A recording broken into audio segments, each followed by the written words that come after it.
আসসালামু আলাইকুম ওয়া রাহমাতুল্লাহি ওয়া বারাকাতুহু। আজকে 4 এপ্রিল 2025। আমরা খুব ব্যথিত রয়েছি।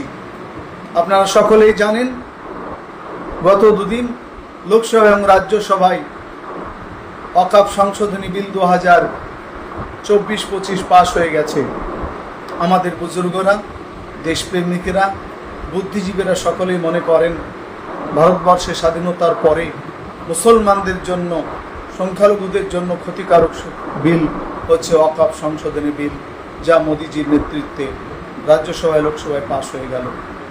আমরা সামগ্রিকভাবে এই কালা কানুনের তীব্র প্রতিবাদ জানাচ্ছি এবং এই প্রতিবাদের আন্দোলন দিল্লি পার্লামেন্ট পর্যন্ত পৌঁছানোর জন্য আমাদের প্ল্যান প্রোগ্রাম কি হবে, বুজুর্গদের কাছ থেকে মশওয়ারা নিয়ে আগামী কয়েকদিনের মধ্যেই আপনাদেরকে জানিয়ে দেওয়া হবে।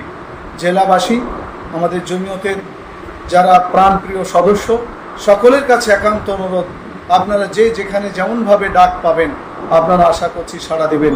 আজকে শুক্রবার, প্রত্যেকটা ইমাম মৌলানা শ্রদ্ধেয় আপনারা সকলে জামে মসজিদে খুতবাতে আলোচনা করবেন ওয়াকফ বিলের ক্ষতিকার দিকটাকে নিয়ে, এবং জনগণকে জানিয়ে রাখবেন আমাদের বড়রা যেখানে যেভাবে ডাক দিবে আপনার গণতান্ত্রিক পদ্ধতিতে আমাদের সংবিধানকে সামনে রেখে এই প্রতিবাদের ধার আমরা বাড়াবো, তাতে তারা যেন উপস্থিত হন। সর্বোপরি আপনাদের মাথায় রাখতে হবে, আমাদের পশ্চিমবাংলায় রামনবমীর নাম দিয়ে, রামনবমী একটা প্রতিবেশী অমুসলিম ভাইদের একটা ধর্মীয় অনুষ্ঠান, তারা তাদের মতন করবে গণতান্ত্রিক পদ্ধতিতে ধর্মনিরপেক্ষ রাষ্ট্র হিসাবে, আমাদের তাতে কোনো আপত্তি নেই করবে। কিন্তু কয়েকজন কুচক্রান্তকারী রয়েছে যারা চক্রান্তের ফাঁদ পেতেছে। আমরা সচেতন থাকব, কোনো রকমের যেন অপ্রীতিকর ঘটনা না হয়। প্রশাসনও সচেতনভাবে নজর রেখেছে, তবুও আপনাকে আমাকে সচেতন থাকতে হবে। এই রামনবমীর পরেই আমরা জেলাবাসীর কাছে বার্তা দেব, আমরা চাইছি আগামী দিনে এই কালা কানুনের প্রতিবাদে তীব্র আন্দোলন করার জন্য বহরমপুর শহরে বড় সভা এবং মহামিছিল আমরা বেছে নেব।